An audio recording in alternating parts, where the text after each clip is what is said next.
Assalamualaikum warahmatullahi wabarakatuh. Halo teman pemilih, selamat datang kembali di podcast Bisik, bincang inspiratif seputar informasi kepemiluan oleh KPU Kabupaten Pekalongan.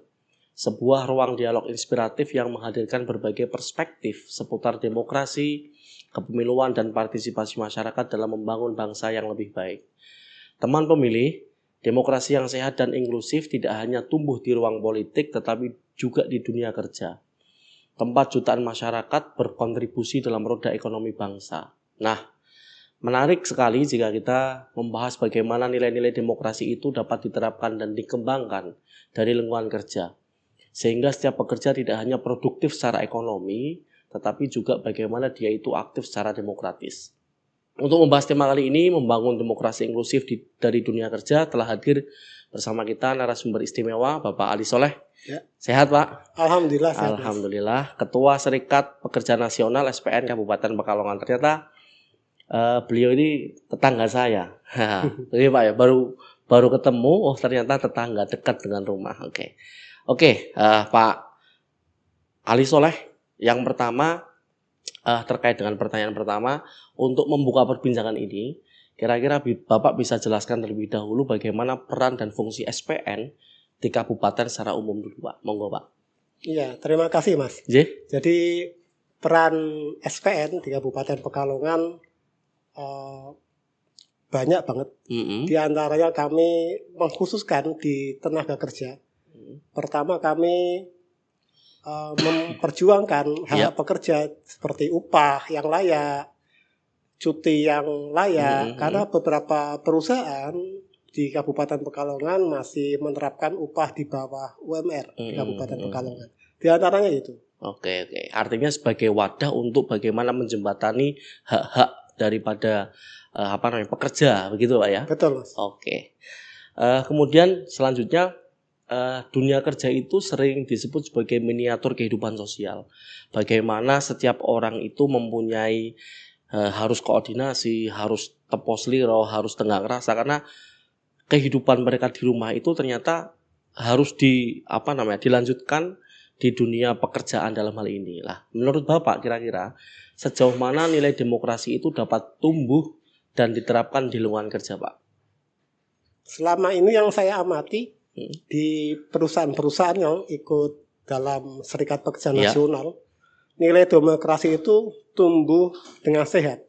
Contohnya ketika pemilihan ketua Serikat Pekerja tingkat perusahaan, itu kan suatu nilai-nilai demokratis banget, di mana tiap-tiap bagian itu mengusulkan nama-nama, bisa sampai puluhan nama yang mewakili ribuan karyawan di satu perusahaan saja. Itu. Oke. Artinya mulai dari mereka bekerja itu bagaimana mereka memberikan menyiapkan wadah sebagai ketua dan pengurus itu mulai dari demokratis itu di situ muncul, Pak ya? Iya, muncul dari bawah, dari usulan teman-teman tiap bagian. Oh, iya. Sejumlah orang itu punya hak yang sama untuk memilih dan dipilih ya terutama. Oke. Luar biasa ini. Ternyata di dalam dunia kerja itu tidak hanya melulu bagaimana mendapatkan ma'isyah ataupun penghasilan saja, tetapi ada sisi demokrasi yang mereka itu perlu kita kembangkan terkait dengan bagaimana menjadi pemilih ataupun saat pemilu ataupun pilkada nanti. Oke. Selanjutnya, kita itu sering mendengar istilah demokrasi inklusif. Nah, dalam pandangan Bapak, Pak Soleh, apa makna demokrasi inklusif khususnya dalam konteks dunia kerja dan buruh, Pak? Ya, menurut kami demokrasi inklusif bagi kami pekerja itu ya tidak ada bedanya. Kami di perusahaan ya melakukan demokrasi dengan sangat baik. Artinya setiap pemilihan wajib menyertakan perempuan untuk jadi salah satu kandidat ketua. Dan di susunan kepengurusan wajib menyertakan 30% perempuan di dalam kepengurusan, karena mungkin sudah diatur di anggaran dasar anggaran rumah tangga kami. Iya. Artinya berarti anggaran dasarnya sudah menyesuaikan dengan undang-undang yang keterwakilan perempuan. Betul sekali. Termasuk orang-orang yang disabilitas ada. Ada. Oh, luar biasa. Ternyata yang disabilitas pun punya hak yang sama. Sama. Oke. Ini menarik sekali ini. Kemudian selanjutnya terkait dengan apakah SPN itu juga mempunyai program ataupun kegiatan yang tujuannya itu untuk meningkatkan kesadaran politik dan demokrasi di kalangan pekerja. Apakah ada kegiatan-kegiatan khusus untuk bagaimana pekerja itu mempunyai wawasan terkait dengan politik atau tidak, Mas? Ya, kalau untuk wawasan berpolitik teman-teman pekerja, kami sesekali mengadakan pelatihan kepada mereka. Dan di tahun kemarin pas pemilu, teman-teman kami ada yang menjadi calon legislatif. Ya. Dan itu bukan untuk jadi, tetapi bagaimana kita belajar memulai mendaftarkan diri ke KPU, prosesnya seperti apa. Jadi dalam tanda kutip bukan untuk jadi, tetapi belajar bagaimana mereka bersosialisasi ke teman-teman anggota. Walaupun secara hasilnya tidak memuaskan, tetapi kami belajar bahwa demokrasi itu sangat menyenangkan. Kalau dilakukan dengan penuh kesadaran itu luar biasa. Dan kami dari SPN itu menyupport, mungkin tingkat cabang hanya menyupport konsumsi saja. Dan kami tidak membagikan uang ya di dalam pemilihan. Memang kami sengaja belajar berpolitik bersih. Oke. Berarti tidak hanya life skill dari bagaimana mereka bekerja saja, tetapi juga life skill bagaimana mereka mencari pemimpin yang ideal gitu ya. Betul. Oke. Nah, terkait dengan itu kira-kira wadah itu, implementasi itu mereka tidak hanya melaksanakan itu secara maksimal, tetapi kudu ono wadah yang bisa mereka berikan aspirasi untuk nantinya, kan begitu ya. Mereka tahu itu berarti ya? Tahu. Oke, luar biasa ini. Terus selanjutnya kira-kira tidak mudah ya untuk menanamkan budaya demokrasi di tempat kerja. Menurut Bapak Ali Soleh, apa saja tantangan yang sering dihadapi agar budaya demokratis itu tetap ada di tempat kerja, Pak? Ya, memang tidak mudah menanamkan nilai demokratis di tempat kerja. Ya. Karena kami mengakui di beberapa perusahaan yang memang campur tangan owner itu sangat kuat, itu sampai pemilihan ketua serikat itu owner itu ikut campur. Iya. Jadi bahasa kerennya sekarang cawe-cawe gitu ya. Iya, cawe-cawe, betul. Iya. Tetapi teman-teman pekerja yang sudah kami didik itu tetap fokus bahwa mereka memilih teman-teman untuk jadi pengurus serikat itu untuk memperjuangkan mereka, memperjuangkan upah, memperjuangkan mungkin cuti dan lain-lainnya. Hak-hak lainnya gitu. Betul. Ya. Oke. Jadi penanaman itu tidak hanya serta-merta mereka dapat sendiri, tapi dari pihak SPN-nya juga akan memberitahu ini loh haknya panjenengan. Iya. Kalau misalkan ada sesuatu yang kira-kira tidak sesuai dengan undang-undang ketenagakerjaan bisa laporkan ke kami, kan begitu. Betul, ya. Oke. Ternyata demokratis, luar biasa. Terus seberapa besar kontribusi dunia kerja terhadap peningkatan partisipasi pemilih? Karena seluruh orang ini kan bekerja. Kalau kita tidak kerjasama dengan pekerja dalam hal ini adalah kira-kira partisipasinya pasti akan turun. Nah, kira-kira kontribusi dunia kerja terhadap peningkatan partisipasi pemilih, terutama dalam agar kita nanti terapkan di konteks pemilu mendatang itu seperti apa, Pak? Ya. Data tenaga kerja yang terdaftar di Dinas Tenaga Kerja hari ini itu tercatat 30.000. Itu yang resmi ya. Yang tidak tercatat itu mungkin 2 kali lipat lebih dari itu. Artinya memang jumlah tenaga kerja di Kabupaten Pekalongan yang nilainya sangat banyak, itu sangat mempengaruhi nilai-nilai demokrasi di Kabupaten Pekalongan. Pernah kami di awal-awal tahun 2000-an itu sampai kami meminta surat kepada KPU yang isinya meminta kepada perusahaan untuk memberikan hak pilih kepada karyawannya. Karena di beberapa perusahaan waktu pemilu, waktu itu kan belum ada aturan pemilu libur. Betul. Itu tetap berangkat.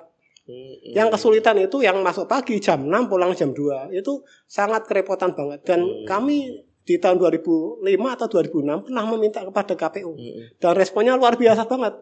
KPU waktu itu ngirimkan surat kepada tiap perusahaan di Kabupaten Pekalongan. Mungkin itu. Oh, ternyata begitu. Jadi lah ini untuk 30.000 sendiri itu yang tadi tercatat itu dari apa saja, Pak? Apa dari konveksi sudah termasuk atau belum? Enggak, itu enggak tercatat. Jadi itu di pabrik-pabrik yang besar-besar. Gitu, yang home industry itu enggak tercatat. Home industry, karyawan kontrak itu rata-rata banyak yang tidak tercatat. Artinya 30.000 itu hanya yang tercatat untuk pabrik besar. Yang lainnya lebih dari itu pasti. Lebih dari itu. Bisa pasti 2 kali lipat. Bisa lebih dari 2 kali lipat ya. Oh iya. Jadi perlu kita garap betul ini untuk pendidikan pemilih terhadap para pekerja, terutama buruh ataupun konteks pekerja ini. Oke.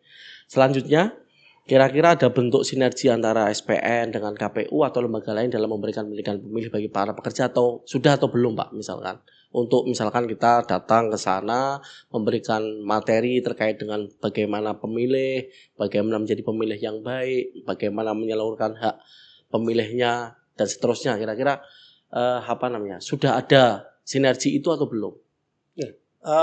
Sudah. Tahun 2010-an kita pernah kedatangan teman-teman KPU sosialisasi ke pekerja ke kantor kami. Kemudian di awal 2015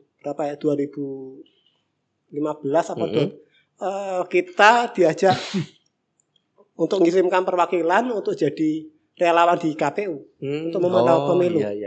Waktu itu kami mengirimkan 2. Jadi waktu itu era ketua KPUD-nya Pak Mudasir. Itu kita mengirimkan 2 orang. Setelah itu jarang banget. Oke.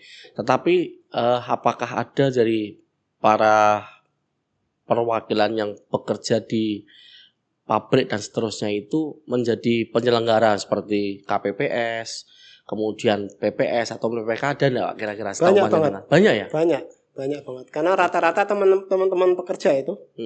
Jadi uniknya itu teman-teman SPN itu kami mengkader mereka dari nol sampai mereka tidak bisa ngomong sampai bisa ngomong di hadapan publik. Ya, rata-rata hari ini teman-teman ada yang jadi ketua RT, ketua RW. Nah, dari itu kan mereka sangat kami akui sangat luar biasa.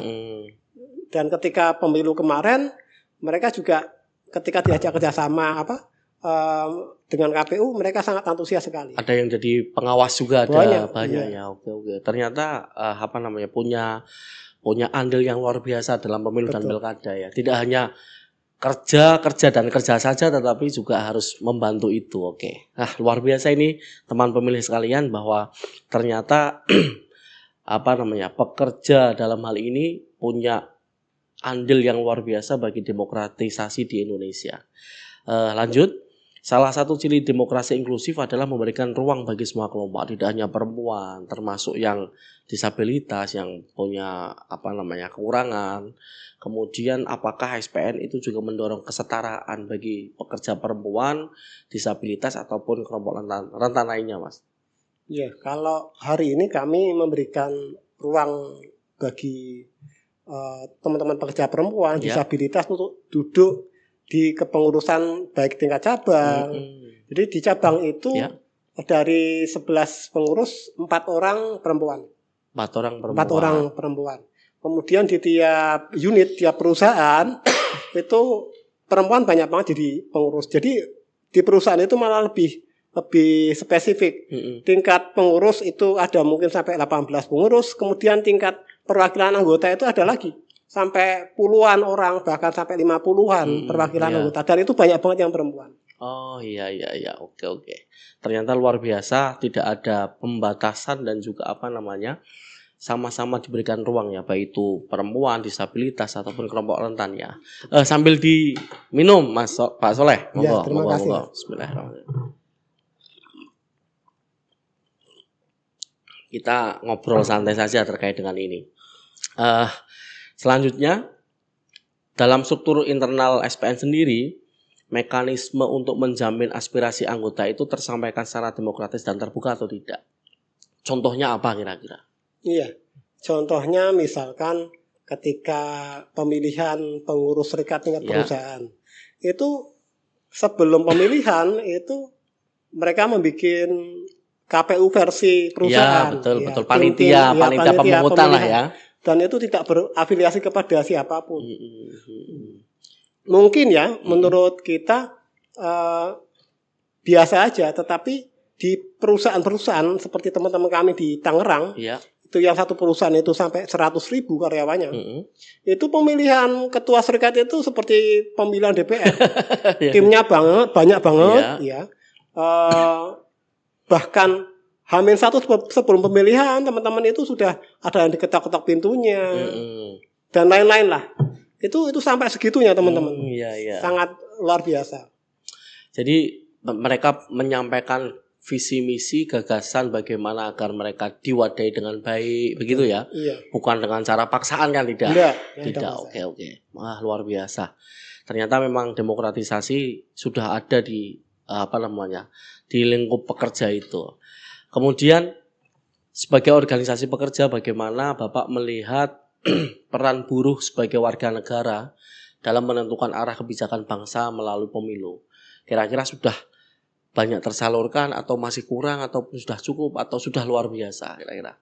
Ya, sebagai tenaga kerja, sebagai buruh, dan kami sebagai Serikat Pekerja Nasional itu mendorong teman-teman untuk menyalurkan aspirasinya waktu pemilu legislatif maupun pilpres maupun pilkada. Artinya kami menyarankan mereka, kalaupun mereka golput, ya, itu tidak akan merubah keadaan. Jadi salurkan. Ya. Sampai kami pernah ngomong dengan teman-teman, andaikan satu kecamatan yang milih itu hanya satu, itu tetap jadi satu pun. Itu kan sangat rugi kita. Betul. Makanya kami dorong, dan kemarin itu pas legislatif itu ada banyak teman-teman yang dari beberapa partai kami dorong lah meminta bantuan. Iya. Kebetulan kan SPN Kabupaten Pekalongan itu kan berbatasan dengan kota. Anggota kami itu ada yang domisilinya kota, ada yang domisilinya kabupaten, dan beberapa teman-teman legislatif yang di kota itu minta support, Mas. Tolong dong aku disupport, support anggota lah. Iya. Seperti di perusahaan yang di daerah Buaran itu rumahnya rata-rata kan kota Pekalongan. Kami arahkan, dan ketika kemarin terjadi misalkan pabrik tutup, ternyata teman-teman DPR yang kami support yang di kota Pekalongan itu malah nyupport kami. Mereka datang dengan membawakan ala kadarnya sampai membantu mengkomunikasikan dengan pemilik. Artinya salah satu hasil ketika kita tidak golput itu yaitu ketika kami hari ini mewakilkan kepada mereka dan mereka jadi ketika kita butuh bantuan dalam rangka komunikasi ketika ada kasus, mereka mau aspirasinya didengar lah. Betul. Gitu karena punya wakil gitu ya. Kalau di Kabupaten Pekalongan kita beberapa kali dan teman-teman Kabupaten Pekalongan yang dari Dewan itu sering membantu kami. Oke. Termasuk misalkan kemarin menyuarakan bagaimana agar pabrik-pabrik itu punya legacy terkait dengan mereka. Betul. Gitu ya. Itu kan kalau tidak dibantu dari kawan-kawan partai politik itu enggak kan ya. Oke. Kira-kira 2024 kemarin itu untuk penjaminan hak pekerja itu lebih baik atau ada yang kurang, Mas, kira-kira? Kalau penjamin apa ini? Penjamin itu dari KPU boleh memilih di hari itu. Karena kan kita sudah memberikan undangan itu ya C6 ya.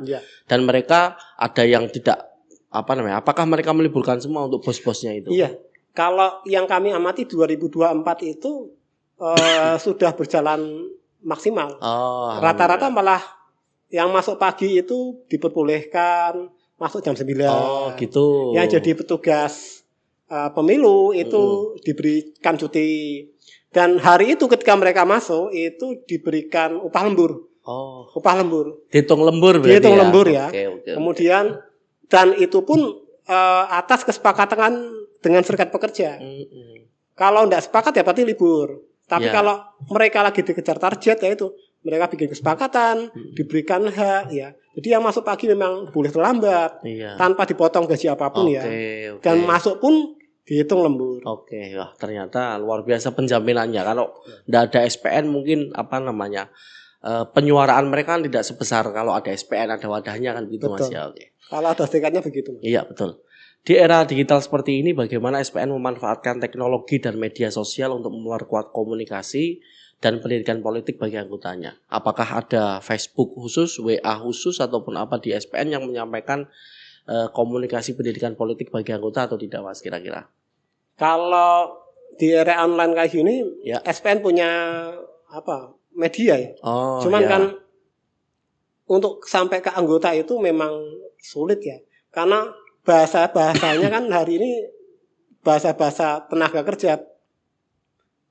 Yang diinginkan teman-teman itu kan tidak hanya ngomong soal tenaga kerja, ngomong lain-lain. Iya.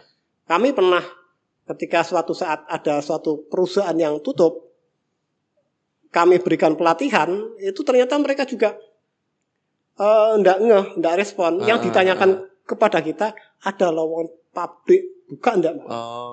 Jadi itu artinya ketika di media kita hanya ngomong tenaga kerja tanpa ngomong solusi lainnya, itu sulit. Tapi SPN ada medianya. Oke. Jadi nanti mudah-mudahan ini menjadi kanal ya, kanal di KPU ini, podcast Bisik ini bisa menjadi kanal, nanti bisa di-sharekan ke teman-teman. Siap. Pekerja, Pak ya. Oke. Terima kasih. Selanjutnya, dalam konteks Kabupaten Pekalongan, kira-kira tantangan terbesar dalam membangun kesadaran politik di kalangan pekerja agar mereka itu tidak apatis ataupun tidak cuek terhadap proses demokrasi itu, kira-kira tantangannya terbesar apa, Pak? Iya, tantangan terbesar yang hari ini dihadapi teman-teman itu semua rata-rata yang money politik itu. Saya mau milih ketika ada uang, ketika tidak ada uang saya tidak akan pilih. Iya. Iya, dan itu kan harus kita kampanyekan. Ya, seperti kami hari ini waktu pemilihan kemarin kita tidak pernah bagi-bagi uang. Iya. Walaupun diakui atau tidak kita mengeluarkan uang misalkan untuk ketemuan, untuk biaya sosialisasi itu habisnya juga banyak. Tetapi sampai hari H kami tidak pernah membagikan uang dan kami kampanyekan ke mereka. Kita tidak akan membagi uang. Kalaupun teman-teman wakil yang kalian pilih itu jadi, itu kan bisa mensupport sampean semua. Menyampaikan aspirasi apa yang panjenengan punya kita siapkan dari pihak yang dipilih itu tadi ya. Oke. Terus untuk pesan Bapak ini, Pak Ali Soleh, terkait dengan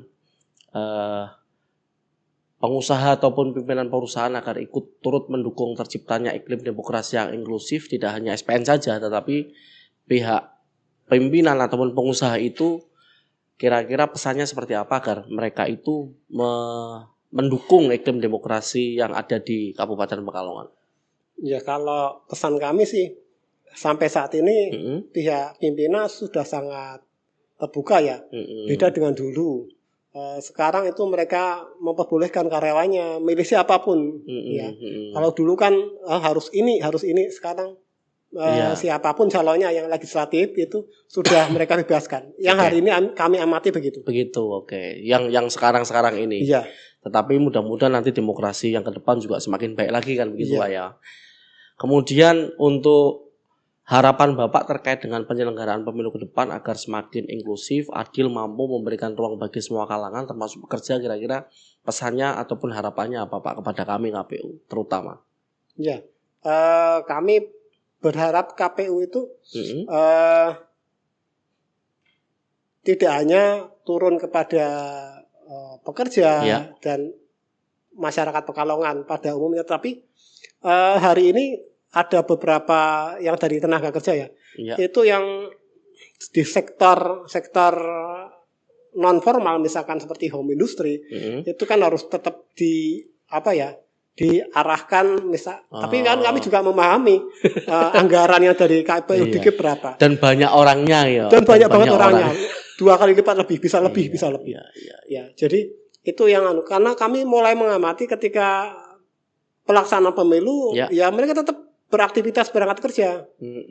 Ya masuk pagi kayak gitu. Kami amati begitu yang hari ini. Iya. Walaupun sebetulnya kita sudah sampaikan ke dinas-dinas terkait termasuk SPN suratnya bahwa hari itu adalah libur ataupun dianggap kan lembur itu tadi kalau ya. surat yang dari KPU ke dinas tembusannya ke perusahaan-perusahaan yang besar-besar, Mas. Yang kecil kan enggak sampai. Iya. Itu maka segmennya yang itu kalau jumlah pemilih yang ada di Kabupaten Pekalongan yang kemarin memilih kan sudah sangat luar biasa kan? Luar biasa. Tetapi kami ingat waktu itu kayaknya ada jalan sehat yang terakhir itu ya. Kemarin itu ada apa namanya? Jalan sehat sebelum pemilu. Jalan sehat dari Pemda, tetapi yang dari KPU itu ada launching apa namanya itu yang untuk apa namanya? Itu sangat bagus, Mas. Jadi menurut kami sangat bagus. Ya. Kami kan kemarin dapat 10 orang Pak ya, 10 orang untuk ikut. Oh, gitu ya. Iya. Oke. Kayak di Testar di sini ya.